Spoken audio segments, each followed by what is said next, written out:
Carb Crunchers, it's Freelee the Banana Girl here. Today is day 15 on my 30 videos in 30 days, so I'm halfway through and I'm having a good time. I didn't realise I'd have such a good time as I'm having, and I'm enjoying all the support in the comments, so keep it going.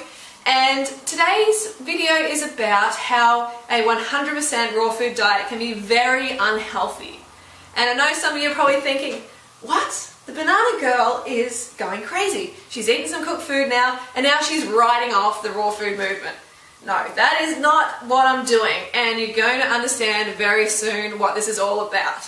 So, the way that a raw food diet can be unhealthy is if it's a high-fat raw food diet. Okay, that is a very unhealthy diet. I remember when I first came to raw food movement, I came through the high-fat raw food movement. And it was, you know, it's a good way. At least I got here to where I am now. It's great to bring people in, but it doesn't keep people raw, okay? Before long, people are gone. You don't see them again if they try the high-fat raw style for too long. So when I found the raw food movement, I found Dave Wolf's forum called rawfood.com. And I went there. It's a pretty high-fat forum, as most people who are familiar with it know. And I was a newbie, so I went there with all these questions. I'm like, how much do I eat? What do I eat? Just as any newbie does. And I got this overwhelming response of, just eat 100% raw. It doesn't matter what you eat as long as it's raw. That raw food's going to push out that toxic cooked food. And yeah, I believed it. I thought anything that was raw was good, so I got stuck into the, you know, cacao and the oils and the nuts. And I was having like, I remember at one stage I had avocado, banana and cacao mixed together into a mousse. That was my favourite thing for ages. I'm like, oh yes, I get to eat chocolate still. I get to eat all these cakes, all these fatty lasagnas. I thought it was the best thing ever.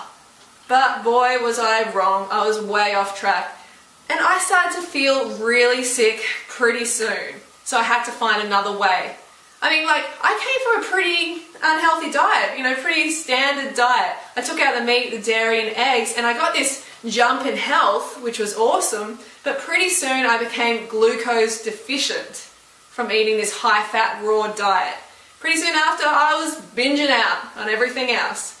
So, the high-fat does not work, and the four main offenders that I've identified are cacao, or cracao, oil, Himalayan salt or sea salt, any old salt, and nuts. So cacao is the first one, and it contains lots of stimulants, theobromine, which is a neurotoxin and stimulant, and something you do not want in your blood at all.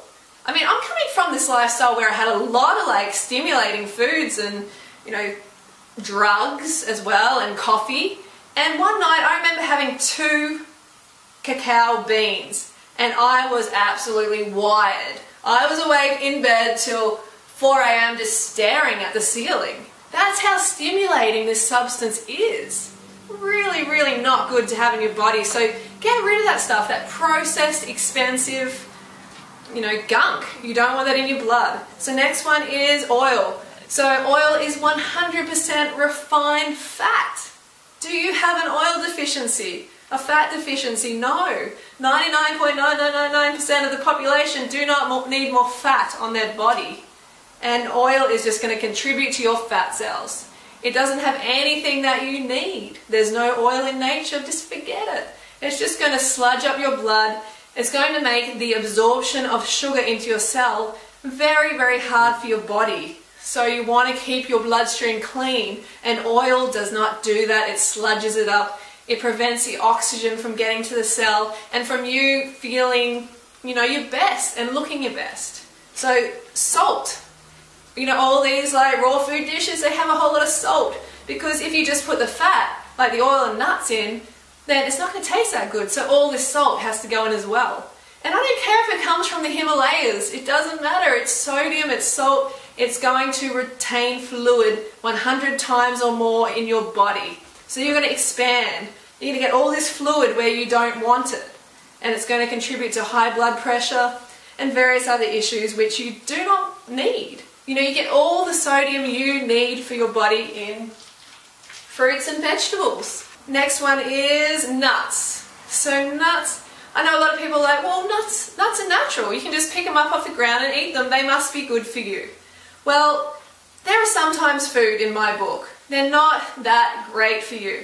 You're better off having fruits and vegetables. They're the low-fat, high-carb foods. Nuts are, 70% or more fat generally, which is just something that your body, your high-carb body, does not need. You might go for it when you're hungry, when you're binging out and stuff like that. It's only because you're hungry and you're going for a dense calorie source. So you take the nuts out, get rid of these like fatty desserts and crackers and stuff like that, and you're going to get this huge lift in energy because you're not going to be glucose deficient anymore. Eat enough of this and you're going to get enough glucose. So they're the 4 biggest problems I see.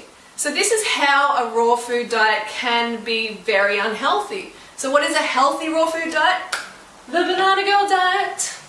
Or any fruit, high carb, raw vegan, so high fruit lifestyle. If you're going to do a raw food diet 100%, do it with the fruit. 95% or more of your calories coming from fruit a day. So if you don't want to do a 100% raw food diet, then you can always eat cooked starches. They're going to keep you healthy, and you know what? That's a lot healthier than a high-fat 100% raw food diet. Remember, 100% raw doesn't mean 100% healthy. It certainly doesn't. These are going to help keep you high carb for life. I see far too many people coming to the raw food movement and only being there for a couple of weeks or a couple of months because they're doing the high fat way and they're glucose deficient. They can't stay on track because they don't have the nourishment coming to their cells. And then you know what happens? They leave, they talk about the raw food movement and they're like, raw food didn't work. But of course it didn't work because they didn't have enough nutrition going to their cells. So that's what I'm trying to prevent. I'm trying to help people just to feel their best and look their best and do it right the first time. Okay, so I hope this video helped. And if you found this info helpful, then spread it around. Press the like button. When you press the like, it helps other people see the message and then they come and go, wow, this raw food thing, or high carb, this sounds interesting. And just helps the message get out. So I will see you tomorrow. Don't forget to go root yourself, or fruit yourself. Go fruit yourself.